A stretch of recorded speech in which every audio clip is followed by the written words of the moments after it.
मैं हूँ फलक नाज और टुनीशा से मेरा बहन का रिश्ता था। भले ही खून का रिश्ता नहीं था, लेकिन एक एहसास था, एक बॉन्ड था जो हमने बहुत अच्छे से शेयर किया है। मैं उससे मिली थी इनके शूट पे, जब हम लोग लद्दाख गए थे। मैं पहली बार उससे मिली थी एयरपोर्ट पे। तब से लेके अब तक मेरा उससे बड़ी बहन का रिश्ता था। उसको तकलीफ़ में हम नहीं देख सकते थे किसी भी कीमत पर, उसमें चाहे शिजान हो, चाहे मैं हूँ या मेरी मदर हूँ। हिजाब, दरगाह, ये कहीं से कहीं तक उठता ही नहीं सवाल, क्योंकि हम जो भी अपना रिलीजन मानते हैं वो हमारी पर्सनल चीज़ है, हमारी पर्सनल स्पेस में होता है। हम उसके लिए यहाँ पे किसी को फोर्स नहीं करते, ना हमारा राइट है किसी को फोर्स करना, ना ही हम पब्लिक में दिखाते हैं सबके सामने। आप लोग हमें सालों से जानते हैं, हमारी पूरी लाइफ आप लोगों के सामने खुली किताब की तरह है। अब बात आती है कि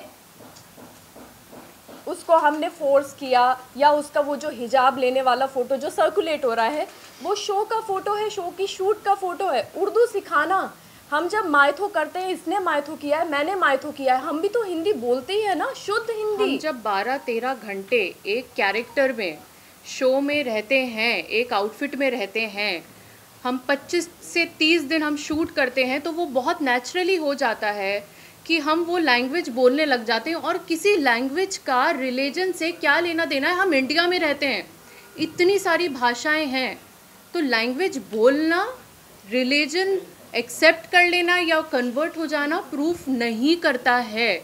firstly this is a very wrong assumption. और रही बात हिजाब, वो शैलेंद्र जी क्लियर कर चुके हैं, रिलीजन बहुत पर्सनल होता है और हम किसी को कभी फोर्स नहीं कर सकते हैं, ना ही करेंगे। और हम जो भी करते हैं वो हम अपनी पर्सनल लाइफ में करते हैं, हम सब चीज़ें सोशल मीडिया पर नहीं डालते हैं। करेक्ट। और आप लोग कहाँ रिलीजन पे अटके हुए हैं, यहाँ पे मेंटल हेल्थ का सवाल है। लेकिन मैं एक चीज़ बोलना चाहूँगी। जिस दिन पलक उनको, उनकी माँ ने, वनीता शर्मा जी, आपकी रिस्पेक्ट में आपको बोलना चाहती हूँ, आपने तो बहुत बदतमीज़ी की है, लेकिन हम अपनी डिग्निटी, हमें मालूम है कि हमें कहाँ कैसे मेंटेन करनी है। आपने बोला कि फलक नाज उसको दरगाह पे लेकर गई, तो आपकी बेटी आपसे सब कुछ शेयर करती थी, तो आपको ये नहीं पता कि दरगाह पे वो किस दिन गई है, कहाँ पे गई है। आजकल सोशल मीडिया है, सोशल मीडिया पे उसने कहाँ फ़ोटो अपलोड की है, किस दरगाह पे वो एक्चुअली गई है और कितने बजे गई है, किस डेट में गई है, तो आप प्रूफ भी तो लेकर आइए ना। आप कुछ भी, मतलब कुछ भी आप बोल रही हैं। आपने एक चीज़ बोली कि आपकी बेटी को शिजान ने थप्पड़ मारा। आप में से बच्चे होंगे, किसी के बच्चे हैं आपके, किसी के, सबके होंगे। आपको अगर आपका बच्चा आके बोलता है कि मुझे थप्पड़ मारा गया है और सेट पे मारा है या मुझे टॉर्चर किया जा रहा है, आप लोग क्या करेंगे? क्या करेंगे आप लोग? आप लोग इंतज़ार करेंगे? आप लोग सिर्फ फ़ोन पे कॉन्वर्सेशन करेंगे? आपका फर्स्ट रिएक्शन क्या होगा? हमारे बच्चे को थप्पड़ मार दिया और मैं बैठी हुई हूँ, मैं एज ए माँ होने के नाते बात कर रही हूँ, आप फादर हैं, तो मैं क्या करूँगी? मैं बैठी रहूँगी? बस मैं फ़ोन पे बात कर रही हूँ। मेरे घर पे उनका आना जाना था, मेरे घर पे आती थी, वो मुझे फ़ोन करके कह सकती थी, मेरे घर पे डायरेक्ट आ सकती थी, वो आती थी मेरे घर के ऊपर, मैं डिनाई नहीं कर रही हूँ। अच्छे से खाती थी, पीती थी, बात करती थी, रहती थी, सब कुछ था उनका। तो जब ये इंसिडेंट हुआ, उन्होंने इंतज़ार क्यों किया? वो मेरे घर पे क्यों नहीं आई? उन्होंने शिजान को थप्पड़ क्यों नहीं मारा? उन्होंने मुझसे क्यों नहीं कहा? वो इंतज़ार कर रही थी कि टुनीशा कुछ ऐसा स्टेप उठाए, वो ये चाहती थी। और एक चीज़, सबसे इम्पोर्टेंट चीज़, उनकी इकलौती बच्ची गई है, इकलौती बच्ची, मतलब मेरे तो अल्हम्दुलिल्लाह और भी बच्चे हैं, लेकिन किसी की इकलौती बच्ची हो या किसी के 3 बच्चे हो, ये चीज़ मैटर नहीं करती। माँ बाप के लिए हर बच्चा मैटर करता है। किसी बच्चे ने सुसाइड किया है और कल की डेट में उनका वकील पावर ऑफ अटर्नी ले रहा था, वो पावर ऑफ अटर्नी किसी को दे के जा रही है। आपकी ज़िंदगी में कुछ नहीं बचा है, आपकी औलाद चली गई है, आपकी लाइफ में कुछ नहीं बचा। आपकी लाइफ का एक मकसद होना चाहिए कि आपकी बच्ची ने ऐसा क्यों किया है, ये दुनिया के सामने आना चाहिए। और वो पावर ऑफ अटर्नी उस बच्ची के केस की वो दे के जा रही हैं और वो चली गई हैं। वो ये कैसे कोई माँ कर सकती है? आप कर सकते हैं जब तक कि उसको जस्टिस ना मिले। टुनीशा फॉर जस्टिस, एग्जैक्टली हम भी चाहते हैं। मेरी बच्ची थी, वो मेरी बच्ची थी। हम लोगों के लिए, हमारी फैमिली के लिए सफ़र कितना मुश्किल हो रहा है, ये हमें पता है, हमारे ऊपर वाले को पता है कि एक तरफ वो बच्ची जो हमारे बहुत क्लोज थी मेरे घर की, वो सबसे छोटी बच्ची थी।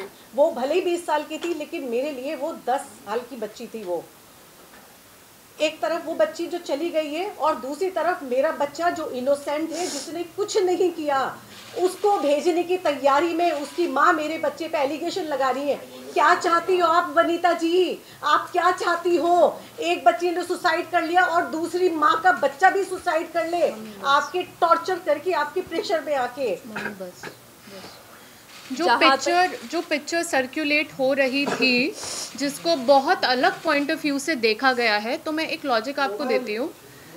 जब हम सेट पे होते हैं और कोई आउटफिट होता है, स्पेशली जब हम माइथो कर रहे होते हैं, तो हम पूरा दिन उसी गेटअप में रहते हैं, क्योंकि हमें रेडी होने के लिए बहुत टाइम लगता है। कपड़ों को चेंज करके वापस से निकालें, फिर शॉट में जाएं, ऐसा नहीं होता है। वो जो पिक्चर सर्कुलेट हो रही है, वो ये पिक्चर है जो कि आप देख सकते हो, टुनीशा की प्रोफाइल से पोस्ट की गई है। ये इधर ये वो पिक्चर है जो टुनीशा की प्रोफाइल से पोस्ट हुई है, और इसका ये नीचे यहाँ पे 3 सितंबर लिखा है, और उसका कैप्शन भी है, wishing you all happy Ganesh चतुर्थी।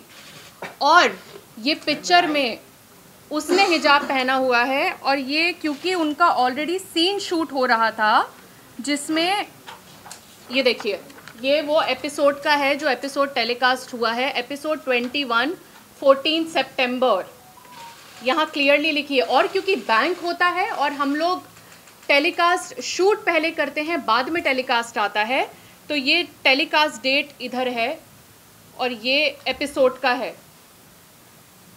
सो इसको जो उनके मामा बोल रहे हैं, पवन शर्मा जी, कि उनको हिजाब पहना दिया गया था, दिस इज़ द प्रूफ। ये हिजाब चैनल की तरफ से पहनाया गया है, हमारी तरफ से नहीं। हाँ जी।